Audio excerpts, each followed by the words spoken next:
Okay, we started recording. All right, let me pull up my slides.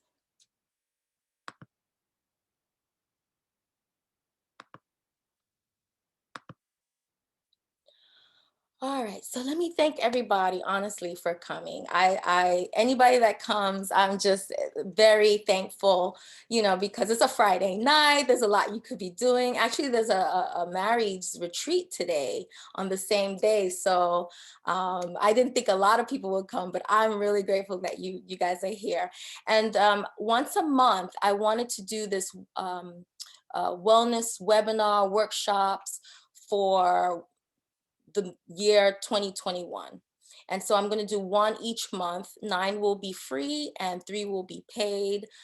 You can find out more through my Facebook page or through, which is Stories in Mental Health. I'll post there, and my own personal site. And yeah, so that's pretty much it. And the church website, Nova Church of Christ, they've been nice enough to upload some of my workshops. So this is the second one, yay! And it's on mindfulness and motivation. And I am a licensed therapist, and I'm also a what do you call? I'm a social science nerd. And this is how it all came about, because I like to know what is the latest in the social sciences, right? So emotional intelligence has been big. Resiliency, which we'll talk about next month, and trauma has been big. Of course, the usual depression and anxiety we're going to talk about as well throughout the year. Spirituality is definitely one of them, and mindfulness. So today, that's what we're doing. We're going to do mindfulness and motivation. And I'm also a PhD candidate in my third year. So mindfulness. So Walsh, I'm going to use journal articles because I feel like it's more concrete. So Walsh and his colleagues, they came up with mindfulness, and this is their definitions. We will we see mindfulness as a process of regulating attention in order to bring a quality of awareness, current experiences to one's experience within an orientation of curiosity, experiential openness, and acceptance. And basically what it is, like, it's such a big, it's so broad that I need like a pinpoint definition, laser beam, like what exactly is mindfulness? Everybody's talking about it. And from this, it's just talking about it's being a state of mind. It's a state of mind. And I learned through examples. So, we worry a lot, and we'll talk about that more later, but we worry a lot. And that we do easy, we practice it, we deliberately ruminate in our minds, and so it becomes easy for us to do. So we're putting ourselves in a state of worry, right? So if we can do that with mindfulness, being a state of openness, of experiential means life, of openness and of acceptance of what's going on around us, we can be able to access this mindful state. Mindfulness is cultivated by meditation and practice in everyday life. And that's what it is. It's a practice. Alert mode of perceiving all mental content of perception, sensations, cognition, and affect. And so it's taking into account our perceptions of how we see life, our job, our family, those sensations that come along with it, uh, our thoughts, which is cognition, and our affect, which is our emotions we bring. Gallagher says that a sense of inner peace, calmness, and a mental space. I learned that engaging in mindfulness can protect from stress and burnout, improve resilience, which is a big thing, like I said, and emotional exhaustion. And sometimes, you feel tired, or you feel sometimes you don't feel right. We don't talk about emotional exhaustion very much, but it's something where it's like you're full, if that's the best way to describe it. um, Mindfulness is being fully present. It prevents worry and constant rumination, giving full attention to the here and now. So anxiety, when people have anxiety, the The problem is that they're thinking about the past. Oh, I shouldn't have said that. I shouldn't have done that. Rumination is like a constant, it's like a constant thoughts that are rapid and they're fast and they're going. And you're thinking about like all the things I shouldn't have said, all the things I should have done, an interaction that rubbed you the wrong way. And you get anxious about what are the consequences of things that I've done. And then thinking about the future also causes anxiety and worry, right? Like, will this thing happen? It hasn't happened yet, but what if it fails? What if I fail? What if I don't do a good job? And that's worrying. And so mindfulness brings you in the here and now because you have control over what you're doing in the moment. You have less worry because you're going along and you're able to make decisions. And so that's why mindfulness is so important and a great definition of being in the here and the now. And so this is the process. It's attention control, and then it moves into self-awareness, and then self-regulation, and then it's a behavioral change that happens. Tang says that there's power in silence. There was a professor of mine who went away to a Buddhist monk camp and he couldn't speak for 1 month. He said it was the best thing that ever happened to him because he couldn't say anything. And it created such inner peace in him. He said that when he left, he was a different person.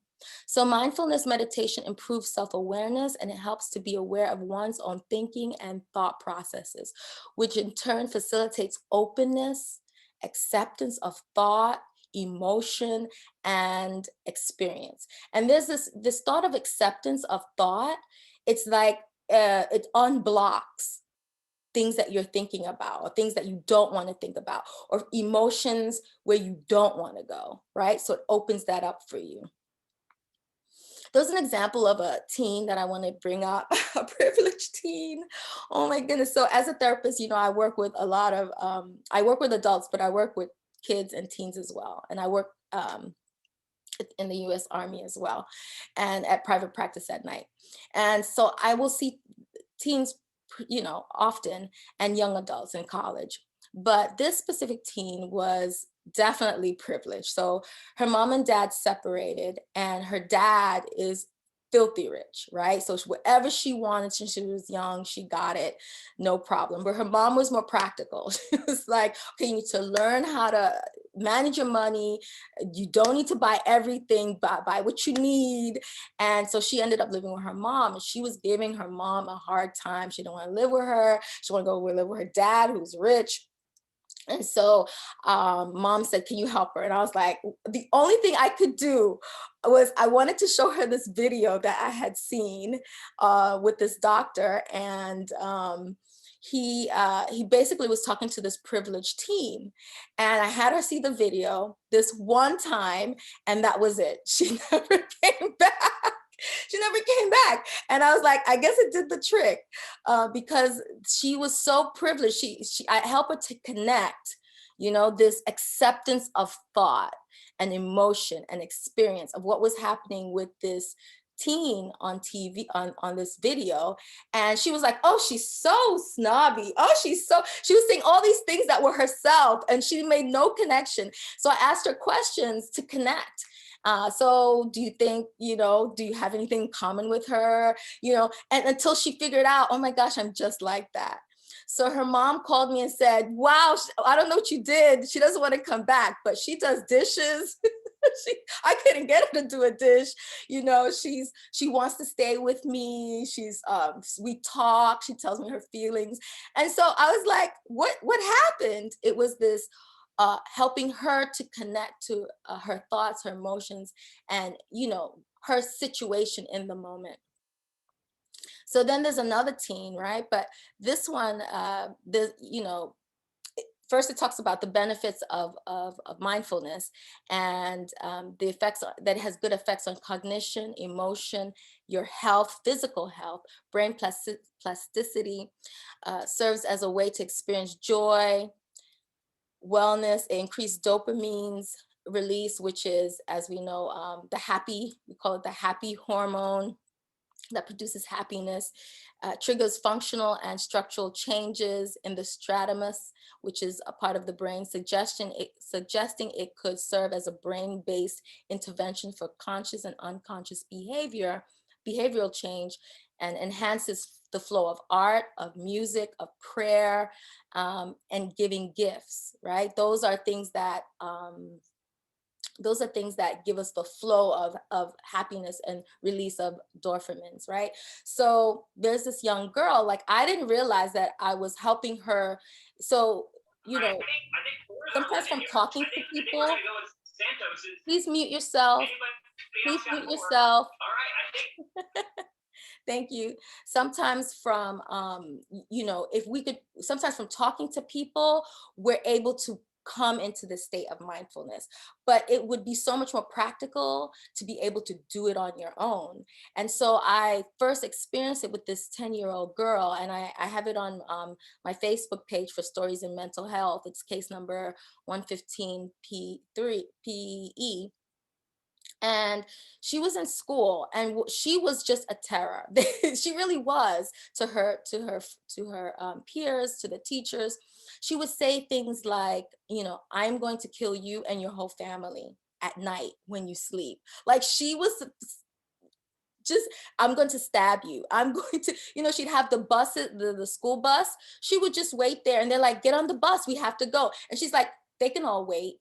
This is how she was. And so they called me in to do a threat assessment, because she was making these threats even with teachers. And I went in, I sat down with her, and she was the sweetest kid. I was like, who are they talking about? She was so nice. So there was some Play-Doh on the side. So I gave her some Play-Doh, and I said, okay, why don't you play with the Play-Doh and tell me about what you're good at? She totally expected that I was going to talk about all the problems, all the things that she said.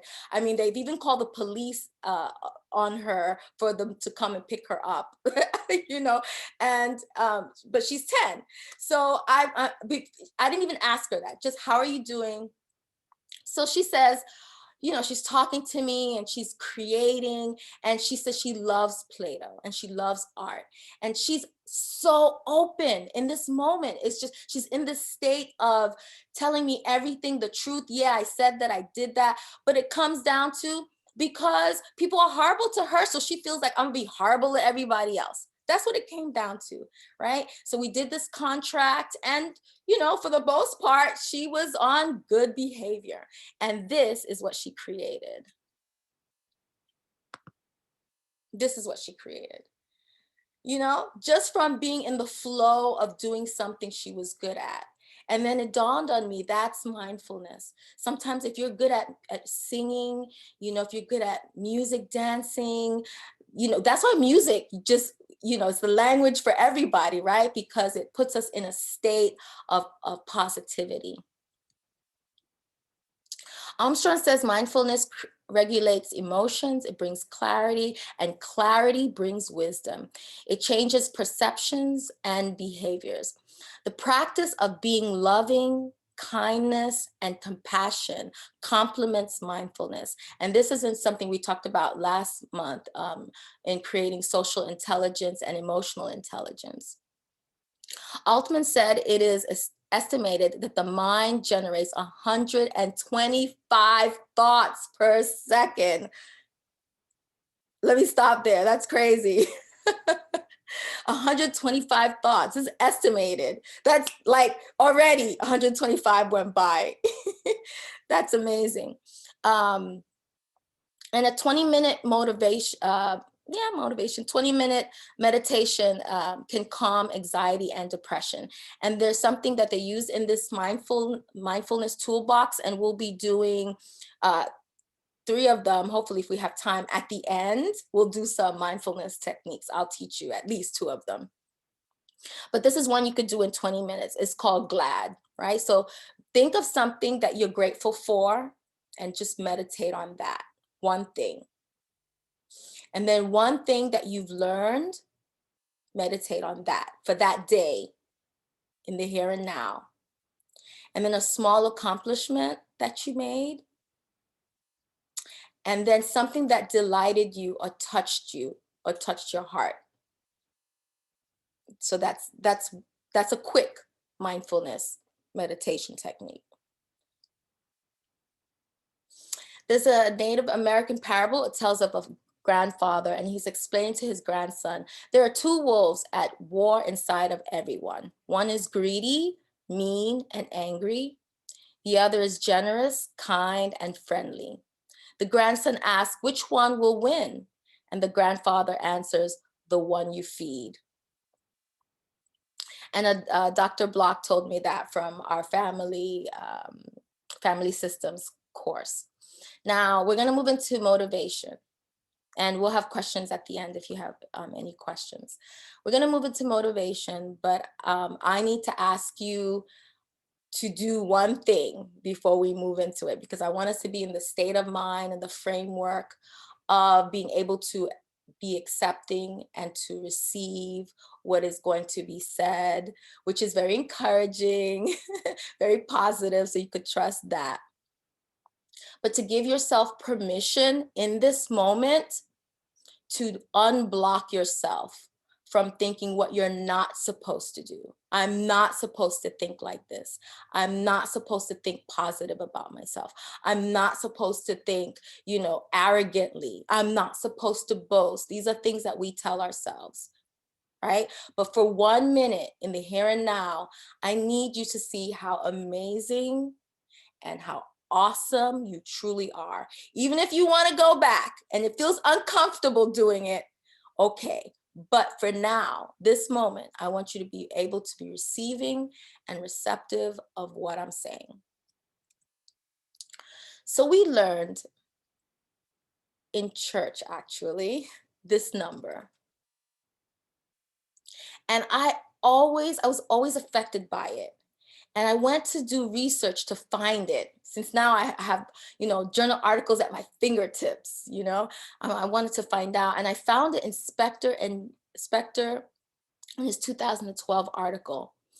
And he says the odds of you being alive is incredibly small. And that this number is 10 squared, this whole number. And what it is Dr. Ali Binazar, he resolved the chances of you being born is extremely unlikely. Through the science of infographics, he calculated the odds of your father meeting your mother, which would be 1 in 20,000. You multiply that by the fact that they stayed together to have children, is another 1 in 2,000.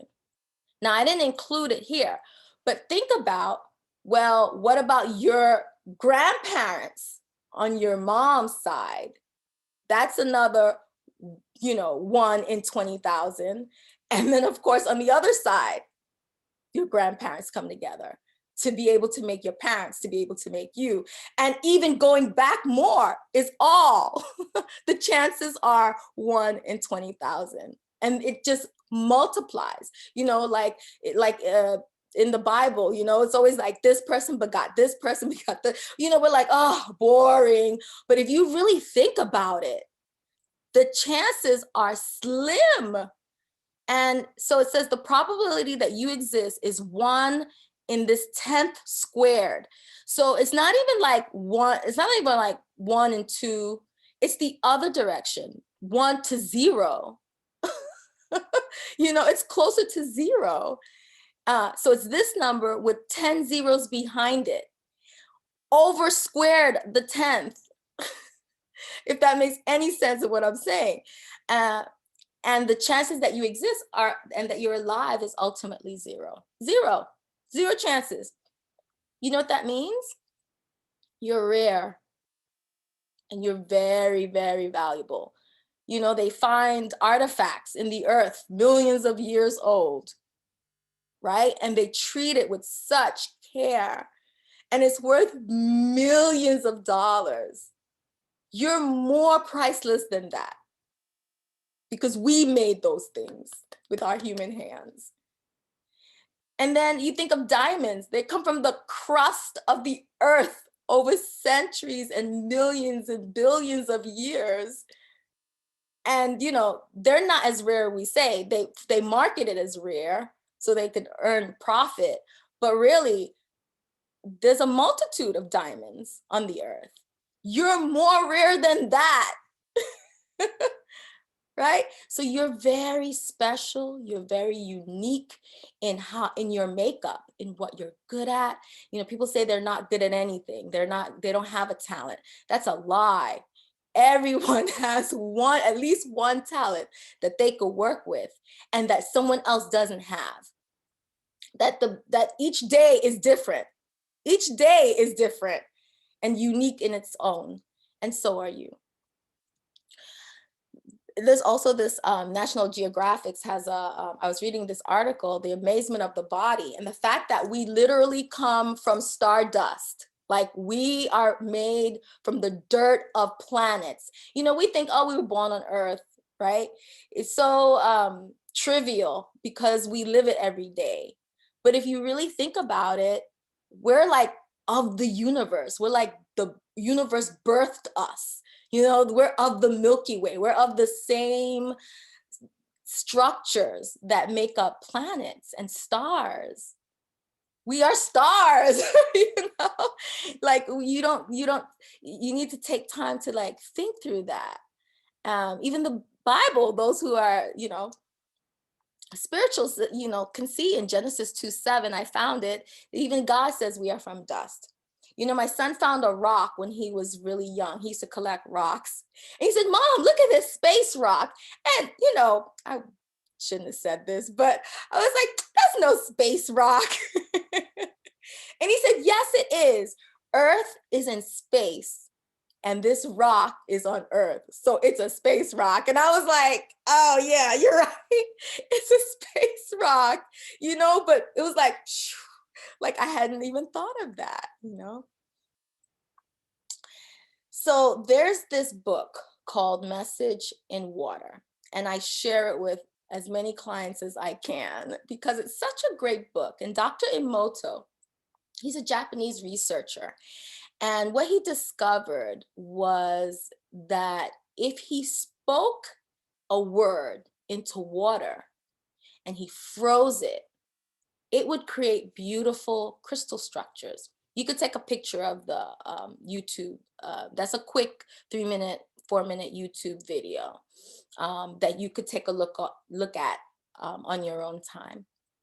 And this one is truth, but they have different ones. Love, they have different ones. And they form these beautiful structures, crystal structures that are unique to themselves. And then he said like bad words into the water and froze it. And each time you would find the same thing. The form, it wouldn't form, or it was deformed. It wouldn't become a crystal. And he did it with music as well. The same thing happened.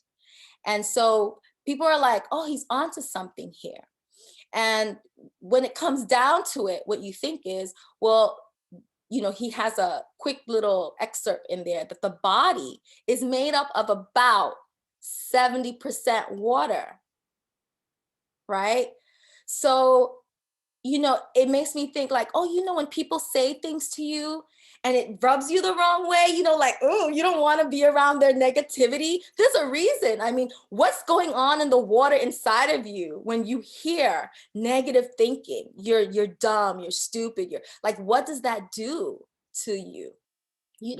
And then notice when people are positive, motivational, you want to be around those people because it makes you feel good. There's something to that.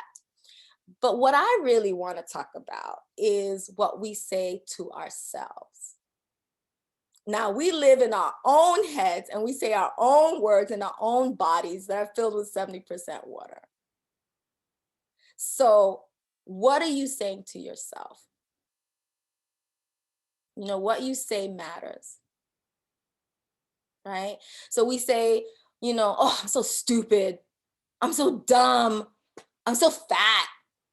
I'm so ugly. Oh my gosh, I hate my nose. I hate my forehead. Like, right?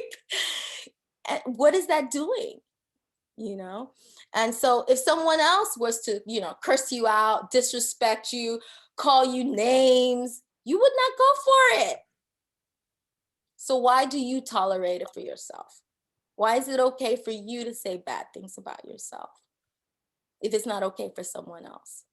You deserve the same respect from yourself about yourself.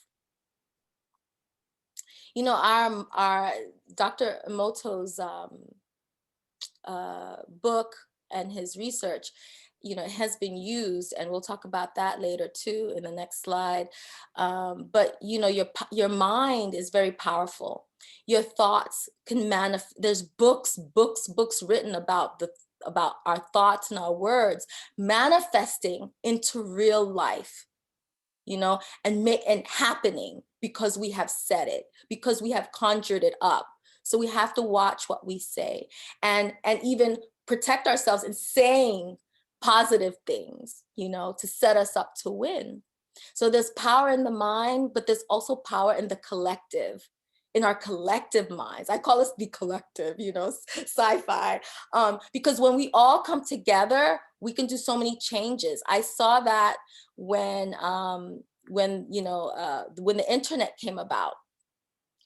I noticed like everybody was on the same, it hadn't started yet, but here were these scientists and we were all backing them and supporting them. And everybody, just a thought, it was a buzz. I don't know if you remember that. It was a buzz that, wow, this could actually happen. We're in the future.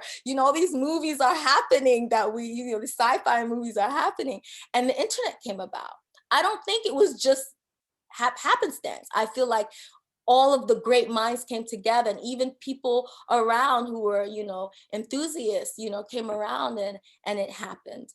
um, Political wise, right? When we all come together, anything that we all come together, that's why groups are so important when they're like-minded. So we are all energy source. That's another thing that we learned, and that being able to hone in on your talents and your powers is very, very important, because they're like superpowers.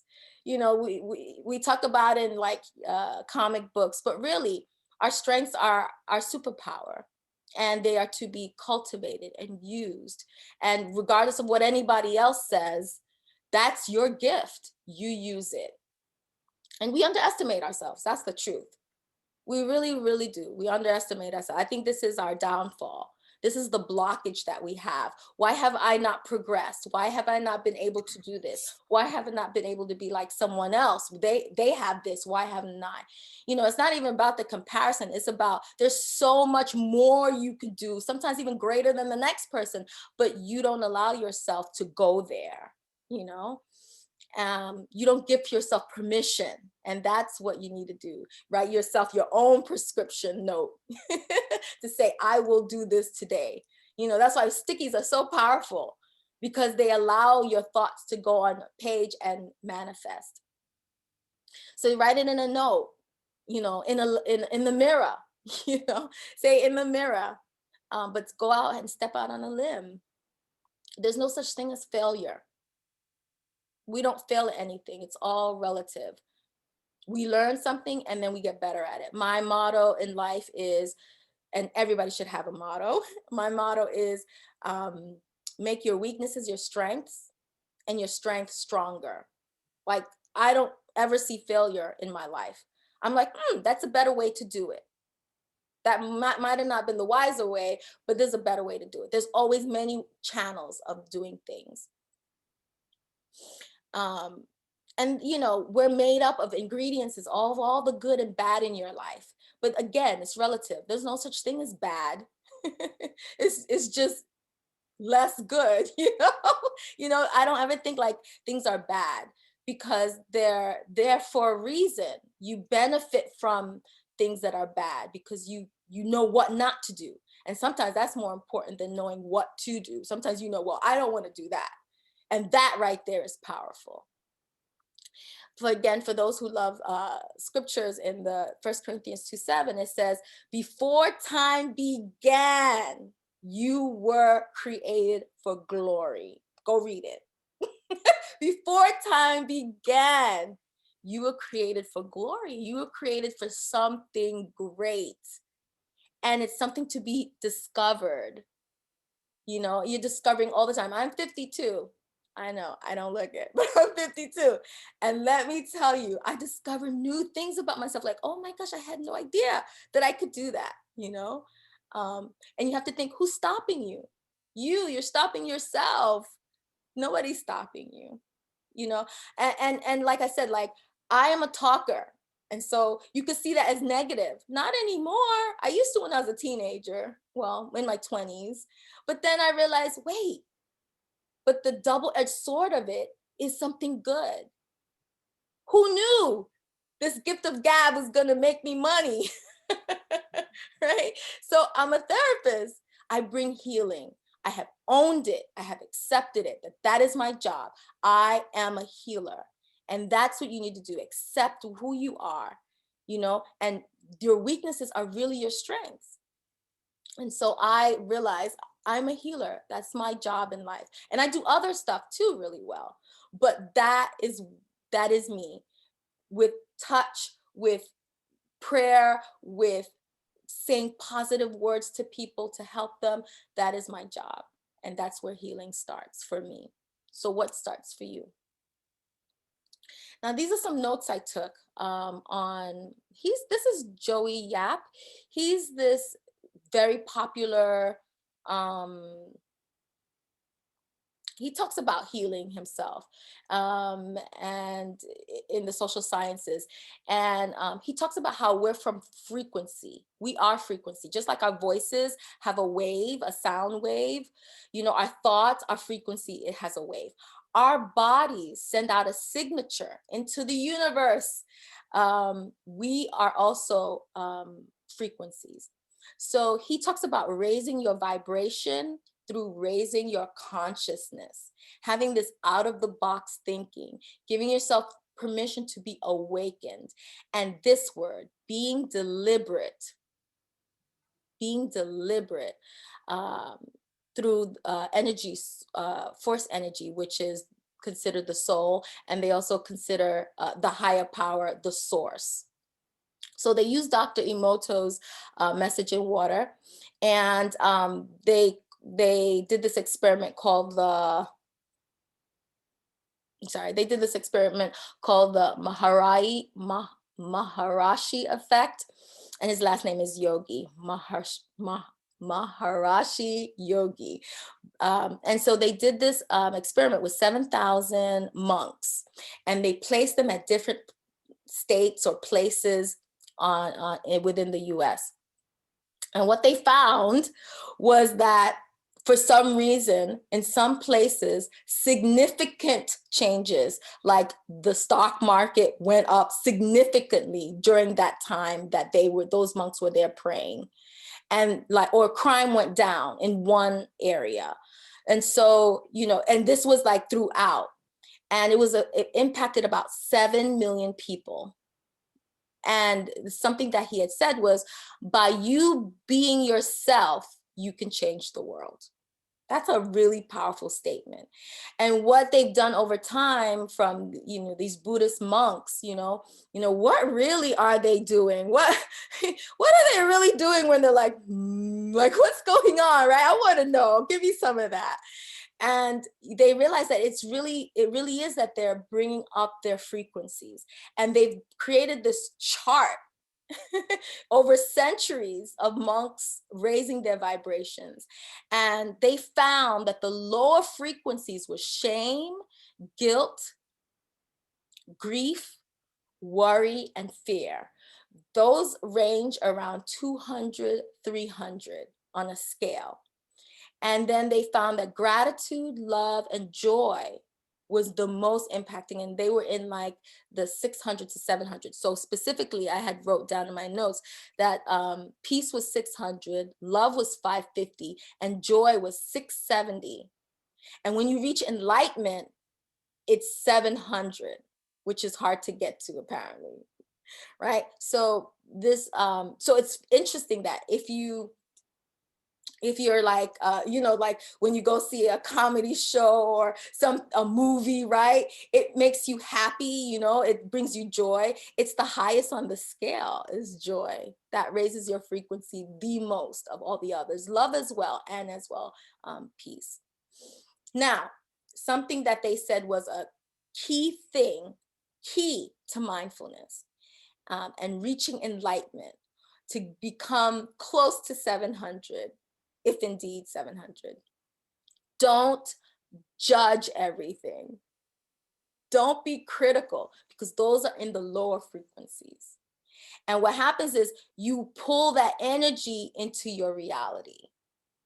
So you don't want to do that, right?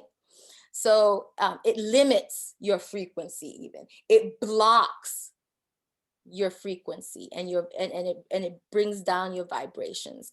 So try not to judge anything, to say, oh, this is not going to work, or this is not, being basically pessimistic. Pay deliberate attention to what you say and the choices that you make. Those increase your frequency. Remove blockage by increasing your energy. And so we have come to the end where we get to do an exercise on mindfulness techniques. We're going to do, I think we should just do two. We'll do palm and universe. Tree, I'll do it another time. Okay, so, but before we do you guys have any questions?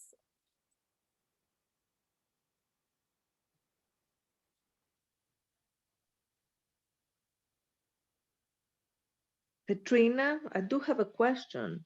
Okay. These mindfulness techniques, Mm-hmm. are we supposed to be doing them once a day, or once when we are more anxious, or is it a specific time that we're supposed to do them? Or because how do you get into the habit of doing it? So I have a friend, she actually, she wakes up 4 in the morning. I am not encouraging that, but she wakes up 4 in the That's what I morning. mean. Yeah, that would be. But I would think in the morning you could also incorporate prayer, because Marianne, I know you're a prayer person. You could also incorporate prayer in it. I think that would, because prayer is one of them, because it's bringing peace and joy, right? And you're being open to receiving, So I think whenever it helps you, even in the moment, like as a anxiety reliever, right? So like, oh my goodness, like I'm stressed, or I'm about to have an interview, or you could like the glad that we did, the 20-minute glad technique, or these, you can do it in the moment, or before you leave to go. You use them when it's most useful to you. It's Okay, supposed thank to be you. calming, right? And it's supposed to open your mind to clarity, right? It's supposed to be something that's healing. So you use it when you feel best to use it. Thank you. Mm-hmm. Katrina, I had a question. Oh, hi, Barry. Yeah, hey, sorry I came in late here. Okay. Um, the these peace and techniques that you mentioned, a lot of times I think of the people who do mantras, or like these almost mind getting things out of your mind, Yes. doing this mantra or something.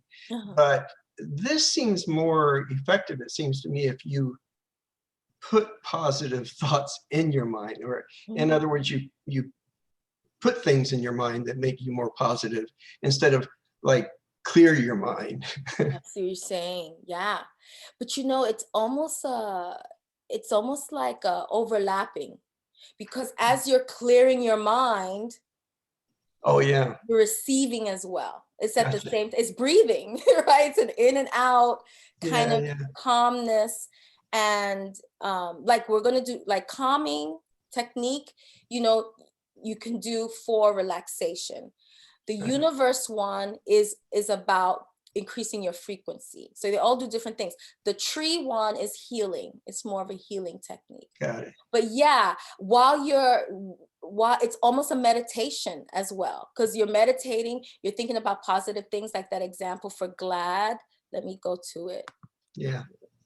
I don't Cool. know if you came in on that part, but glad here, where it says 20-minute meditation can calm anxiety, depression, where you think of one thing in 20 minutes that you're grateful for, one thing that you Oh, learned, one thing that a good. small accomplishment, and something that touched you. Yeah, I just missed that. Thanks. Mm-hmm.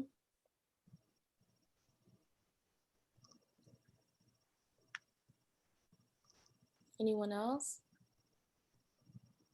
And it's being in the here and now also, something that we had talked about. So, you know, you're not worried about the past, you're not worried about the future. You have control of in the moment what you want to focus on.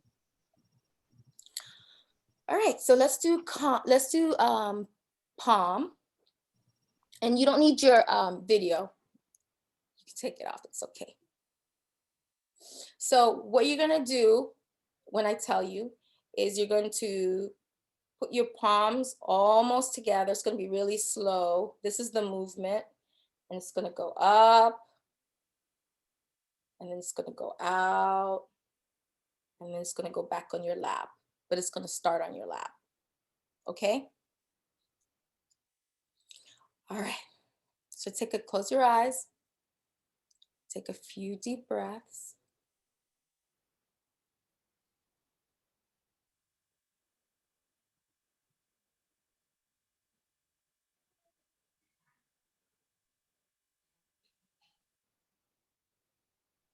Slowly, you're going to lift your palms face down. Very slowly. Elbows going out. Palms coming up to meet each other.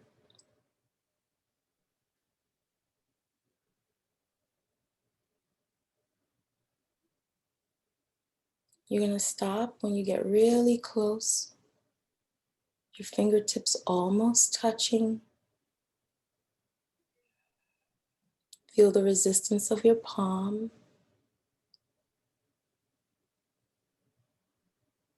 Stop when you feel the resistance of your palm.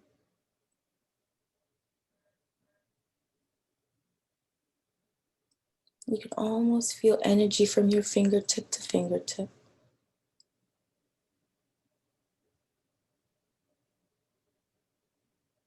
Without touching.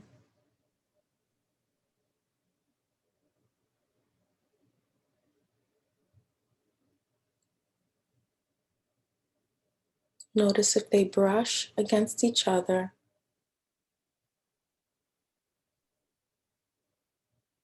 Feel the heat.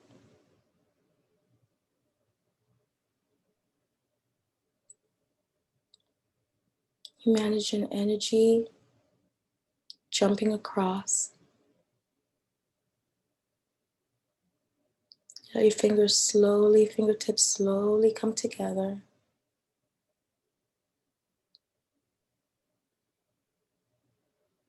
Feeling the slight push.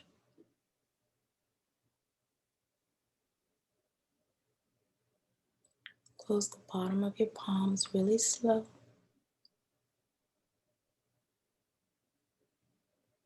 Keep breathing.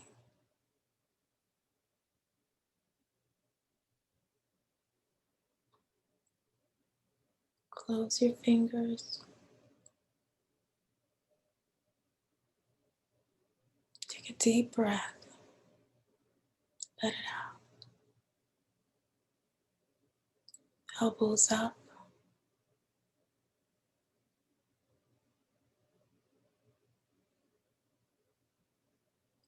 There's a closed circle of energy traveling down your arm, past your elbows, to your chest,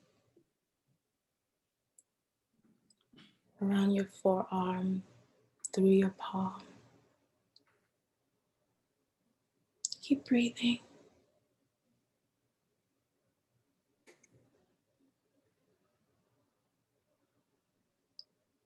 Nothing matters. Nothing exists. Just you. Raise your palms slowly.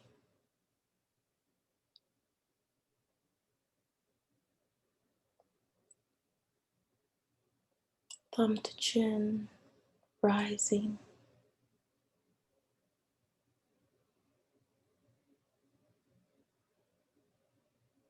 As far as you can go. Stop. Breathe. Relax. Coming down.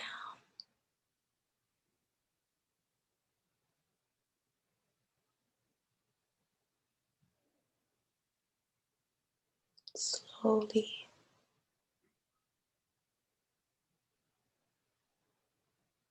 Elbows coming down.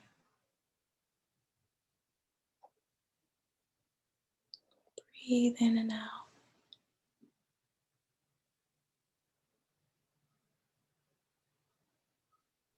Notice your palms, if they're sweating, if they're hot.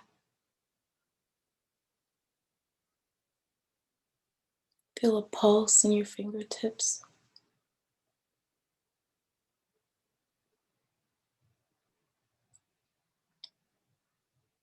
Slowly open, creating a gap.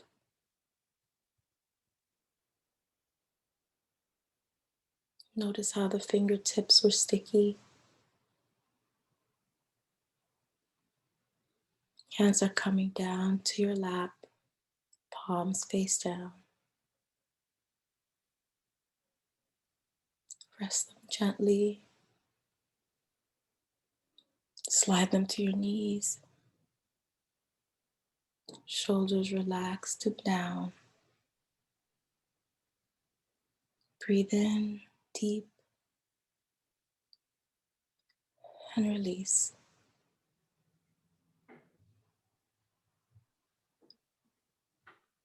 You're going to slowly open your eyes.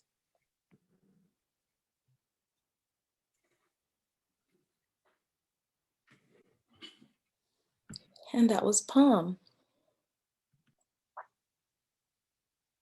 Still with me? Okay. Now we're going to do universe. So palm is calming. Universe is about the frequency, raising your vibration that we talked about.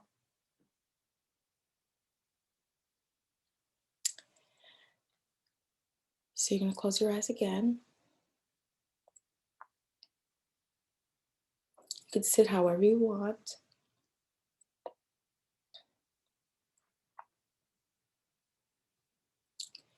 You're going to imagine your aura or your energy all around you, encompassing you from your head to your feet. It's going to make a bubble.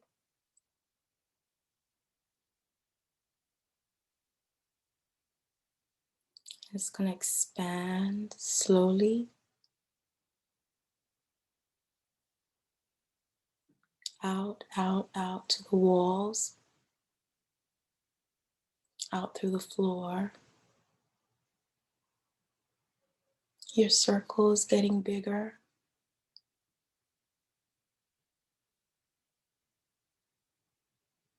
Your energy is going out, out, outside of your house, outside of your home. It's traveling down the block.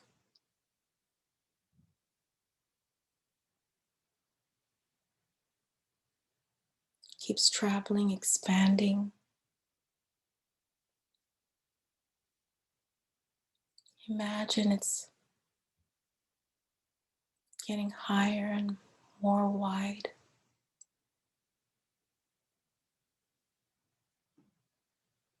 It's going out to the clouds. Keep going as far as you can go.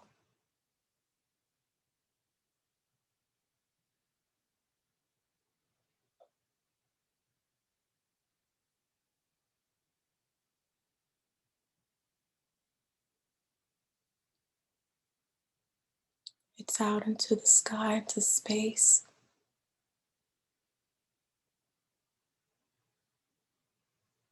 You can look back, you can see the earth.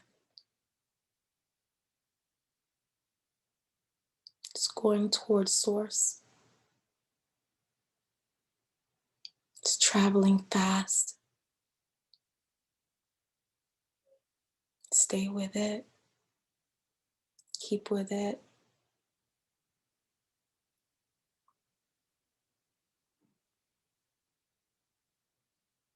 It's here that you get power and energy. It's here that you tap into love, tranquility. It's here that you meet love. Keep going if you could go farther.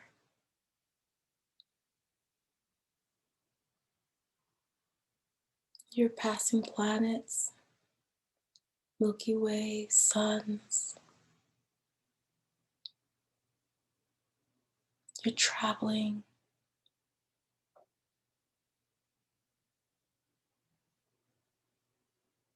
You're drawing in positive energy.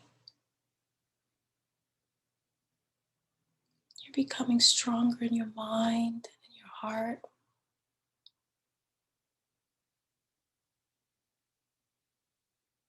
You're gaining wisdom,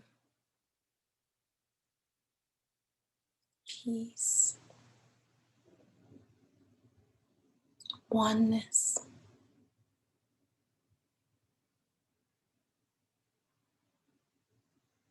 You feel joy.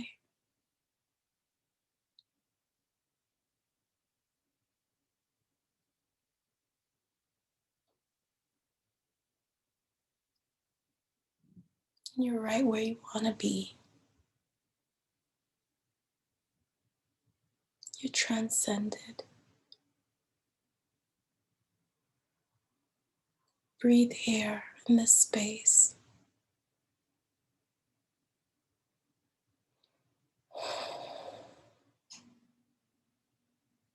Let go of the negative, the criticism. Let it fall away.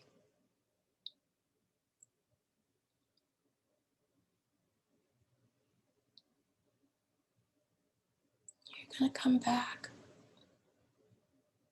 better than you were before.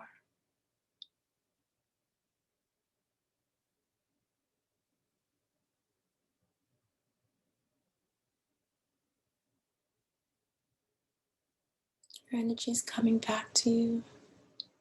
It's flowing backwards.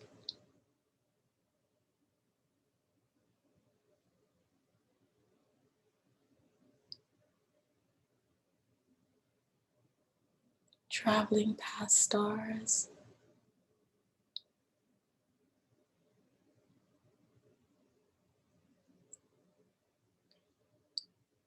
You see so much.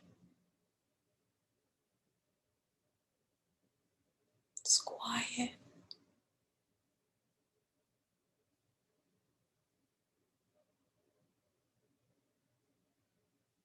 You're back to the clouds.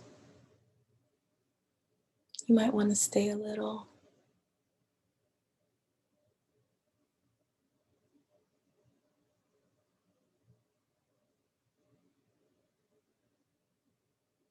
You're coming back renewed. Traveling, traveling, traveling.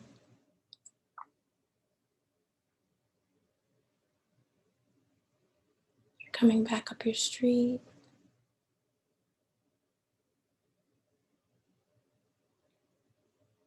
Your circle's getting smaller, pinpointing where you are, where you're sitting in your home, past people, past houses. Apartments.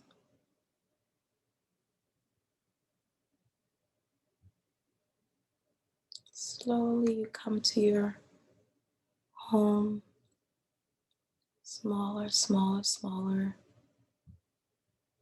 Till your aura is back to yourself. You breathe.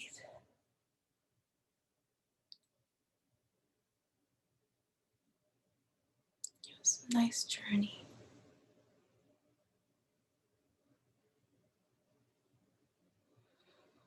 You're back to yourself.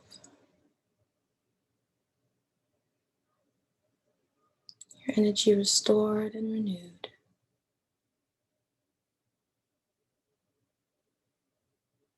Slowly open your eyes.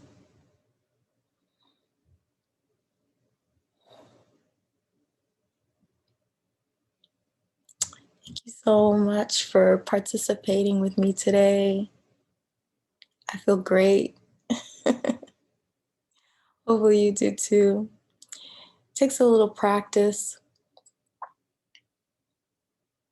I think you get the gist of it. So next month, we're going to be talking about trauma and resilience. Does anybody have any questions before we go?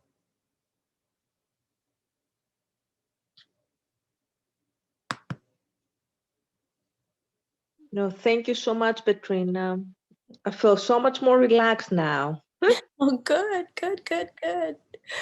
Okay, thank you guys for coming. I appreciate each and every one of you.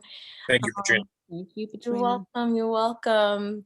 And definitely use this time to rejuvenate, refresh, remember who you are, how important, how valuable you are.